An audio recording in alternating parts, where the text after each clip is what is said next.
Shouldn't Friend the Boss and the Career Risks of Social Media. Joined by Dr. Frida Birnbaum, who is penned this piece, and it's got us talking. We talked about this earlier this morning. And Dr. Birnbaum, thanks for getting up early and joining us. So why shouldn't I friend my boss or someone that is over me at work? What are the downsides to that? Well, if you're having a party where you're a little bit high, do you really want to share that with your boss? If you're involved in a relationship that is not consistent and you're dating other people, do you want everyone to know about this? So there are things that you should really keep to yourself. Well, I like the line, this one line, I would never give your boss the opportunity to judge you for anything beyond how well you do your job. That's advice that goes beyond just social media. That's true. Personal lifestyles should remain just that. You need to limit yourself between work and what you're doing in your private time. But what's interesting about this study is that there are people who say that they benefit from actually having this kind of relationship at work. So what if your boss tries to friend you on Facebook? Isn't it bad form to either ignore it or decline it? It's good if your boss wants it.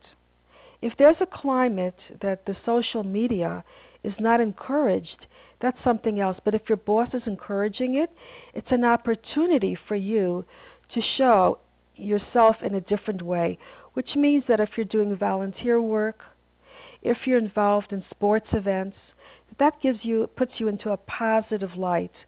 So if he's reaching or she's reaching out to you, that's a possibility of taking advantage of that, as well as privacy settings, which can help control what the boss sees.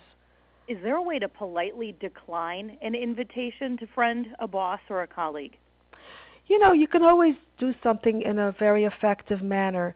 If you're uncomfortable about it, it's better to say something up front, such as, I appreciate this, and I would love to share opportunities with you. But there's so many things happening in my life that I don't feel comfortable with that I would prefer not to go ahead and do it. You have the right, you are entitled to that time away from work. And there's nothing wrong with it. And I can assure you the boss probably feels the same way.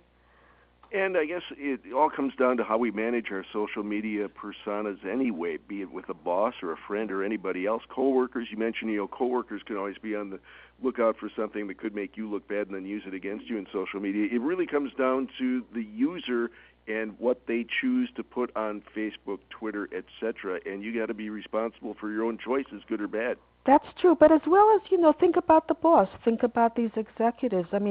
57% of them said that they themselves were uncomfortable about being friends with people that they manage. So maybe it's too much of a responsibility for them as well. After all, you have to maintain a certain image at work. And when that time is over, you want that downtime.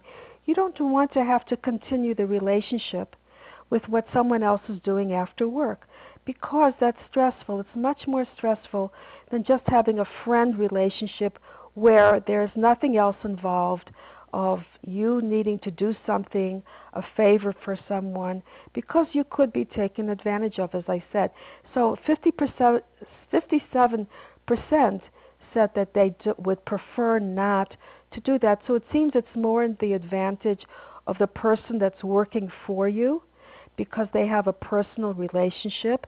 And then there are things they can talk about at work that they know about your family, your vacation time. The small talk becomes more personal, and there's this connection that you wouldn't otherwise have. And that's why a lot of people do go for this opportunity, but it is a continuation of work when you get home. Research psychologist, psychoanalyst, and author Dr. Frida Birnbaum joining us on 620 WTMJ. Thank you very much, Doctor. My pleasure. Bye-bye.